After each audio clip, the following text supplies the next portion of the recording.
When at night they rose out of their physical body, spiritual world arose. Spiritual beings were their companions. That was their sphere of activity. They felt themselves safely protected in their group soul. They did not say, I. They did not possess consciousness of self. When human beings plunged into their physical bodies, they felt the need to rest and rested during the day. Atlantis and spiritual evolution. The first human beings appeared comparatively late in the Earth's evolution, and at that time they had a very different constitution from the present. You would be greatly shocked if I were to describe to you the grotesque forms of the bodies in which your souls were then incarnated. You would not be able to bear such a description. However, at a later date, when these things which are only now beginning to come to consciousness of people through anthroposophy, when they increasingly penetrate people's consciousness, this will have to be made known, and it will have a tremendous result. It will be extremely important to the whole life of human beings. For only when human beings learn how their bodies have developed, how the organs they now possess have gradually developed out of entirely different forms, will they feel that remarkable relationship which exists between organs in the human body, which today are apparently far apart. They will then see the correspondence between certain organs, for example, between the appendix and the windpipe, which in their earlier form grew together in those remarkably formed beings. All that is human being today, in the previous forms unrolled, as it were, the previous form unfolded in the most varied ways. Organs which today are separated formerly grew together. They have, however, kept their relationship, and very frequently this relationship is manifested in illnesses. It is seen that when a certain organ is diseased, another one becomes diseased in consequence. Hence, those who really study medicine will have to make many discoveries of which present-day medicine, which is only a collection of notes, has no inkling. Only then will physicians really learn something about its true nature of man. All this is merely to point out how entirely different people's earlier form was. The solid parts were only built into this human form gradually. There were originally no bones in the human body, even when it had already descended. The bones developed out of soft cartilaginous structures which traversed the human body like cords. These in turn originated from quite soft substances, and these soft substances from fluid ones. The fluid from airy ones, the airy from etheric ones, and the etheric from astral ones, which had densified from spiritual substantially. If you trace it back, you will find that everything material has originated from the spirit. Everything already exists in the spiritual world. It was only in the Atlantean epoch that the bones, which previously existed only in predisposed form, actually developed in human beings. We must now examine Lemurian mankind more closely. We will then understand the writer of the Apocalypse better. The writer of the Apocalypse, or Book of Revelation, inherited many secrets from the mysteries and from the Enoch tradition concerning the Luciferic influence on the human consciousness, quoted from Christianity as mystical fact. I need only indicate that following the first period when the moon had separated from the earth and human beings descended, their will was very different in nature from what it became later. At that time, the will of human beings working magically, it could affect the growth of flowers. When they exerted their will, they could make a flower shoot up quickly, a capacity which can only be acquired today by an abnormal process of development. Hence, at that time, the natural surroundings depended upon how the human will was constituted. If it was good, it worked soothingly upon the billowing waters, upon the storm, and upon the fiery structures that were then all around. For the earth was to a great extent of a volcanic nature. Human beings worked soothingly upon all this by means of good will and destructively by means of evil will. Thus, the human will was in complete correspondence with its environment. The land masses upon which human beings then lived were destroyed essentially by the evil will of human beings, and only a small part of humankind saved itself. We have here again to distinguish between race developed and soul development. Into our epoch, an epoch which we can describe in proper words because we can now find terms in our language that are adequate for the depiction of what clairvoyant consciousness perceives. After this catastrophe, we come to the ancient Atlantean epoch, when the human race developed on a continent which now forms the bed of the Atlantic Ocean, between the present Europe and America. At that time, human beings lived under very different physical conditions. At the beginning of the Atlantean epoch, they were structured differently and perceived in quite a different way from present human beings. They still had a kind of spiritual vision because the construction of their bodies was different from what it is now. The etheric body of the head extended far beyond the physical body.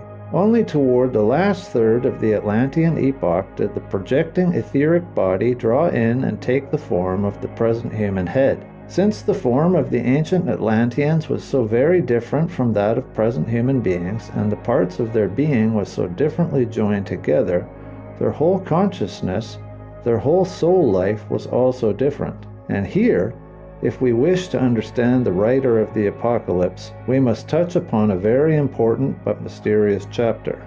If you were to enter this ancient Atlantis, you would find that it was surrounded not by such pure air as the present Earth, but by air saturated with volumes of mist, with water. This air became clearer and more transparent the further Atlantis developed. But mists were densest where the more advanced Atlantean civilization developed. That is where the thickest mists were, and from these the foundations of the later cultures developed. Atlantis was covered far and wide by these mists. A division of rain and sunshine such as we have today did not then exist. Hence in ancient Atlantis, what you know as the rainbow color did not appear. You might search the whole of Atlantis and you would hardly find it.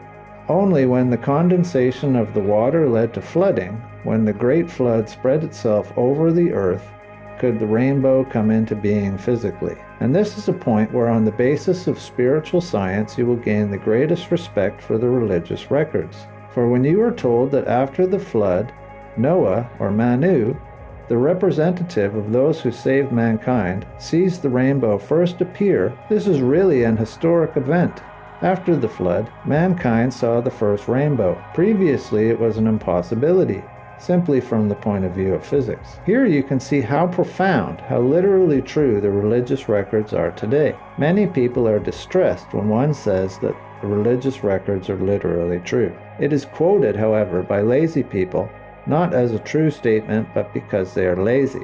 It is the saying, "The letter killeth, but the spirit giveth life." From this they deduce the right to take no notice at all of what is written in the records, no longer need to recognize what the records actually say, for they are the dead letter that they claim. And so they like to let their intellect shine and concoct all sorts of fantasies. These persons may indeed be very clever in their explanations, but that is not the point. The point is that we ought really to see in the records what they contain. The letter killeth, but the spirit giveth life has the same significant and mystical language as Goethe's saying, "If you have not this in you, die and then become again. You are but a somber guest on earth's dark and gloomy plain." This saying does not mean, if you wish to lead someone to a higher knowledge, you must slay him. It means that it is precisely through the culture of the physical world that human beings must uplift themselves to spirituality.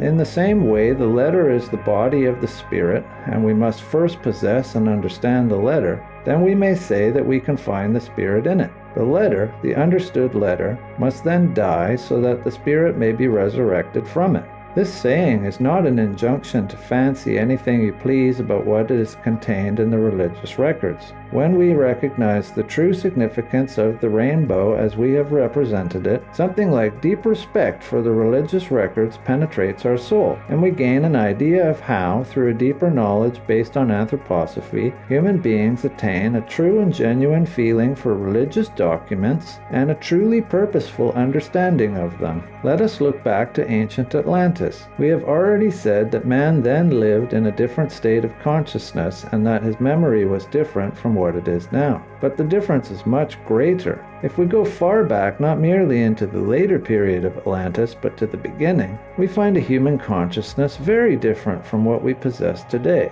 Let us once more consider our present consciousness. During the day, a person uses his senses. At night he goes to sleep. In his bed lie the physical body and the etheric body. The astral body and the ego withdraw. The sphere of consciousness darkens.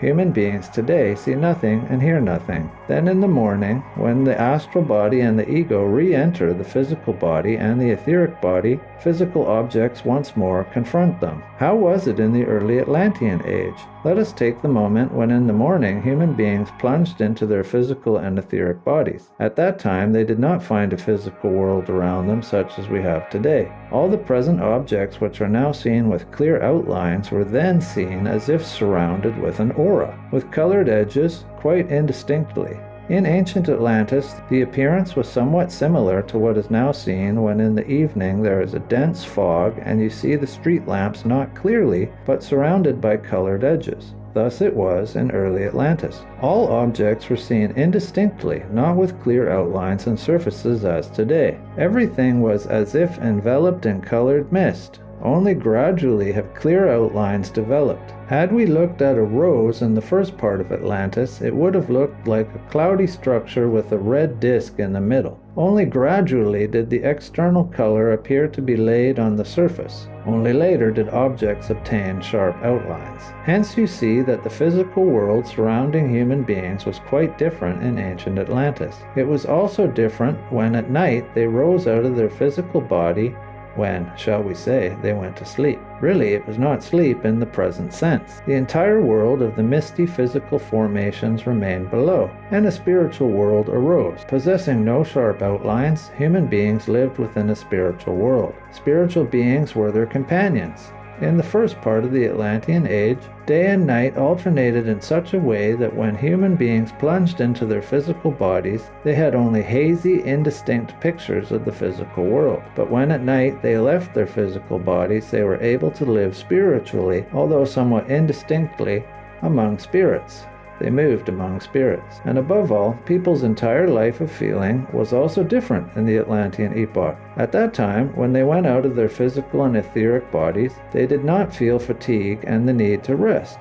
Neither did they find rest. They had to enter into the spiritual world. That was their sphere of activity. On the other hand, when the morning came, they felt the need to rest and sought out the resting place, which was their own body. There they lay peacefully. They crept into their own body and rested during the day. Thus, in the first period of Atlantis, things were entirely different from now. During the Atlantean epoch, a process took place in which human beings gradually passed from one set of conditions into their opposite. This was caused by the etheric body increasingly being driven into the physical body and occurred during the last third of the Atlantean epoch. Before this event, human beings felt themselves as waking beings above in the spiritual world, but as such they did not say "I" to themselves. They did not possess consciousness of self. When they withdrew from their physical and etheric bodies in order to go into the brilliance of the night, they felt themselves to be members of the spiritual world which was above. They felt themselves safely protected, one might say, in their group soul. It always became bright around them during the night, but they felt themselves dependent on that world. Just as finger belongs to our ego, so human beings felt that they belonged to the group souls, which are represented clairvoyantly as the four heads of the lion, eagle, bull, and man described in the Apocalypse of St. John. Human beings felt themselves transposed into one such group soul, and only when, snail-like, they were in their bodily shells did they feel that they possessed something of their own. For the reason that humans developed as independent beings was the result of their being able to envelop themselves in their bodies. They had, however, to pay for this confinement in their bodies with the gradual obscuration of the spiritual world until it had completely withdrawn. In its place, the world which they saw below, when they were in their physical bodies, became brighter and clearer. In this way, it gradually dawned upon them that they were egos, that they had consciousness of self within themselves. They learned to say "I" to themselves.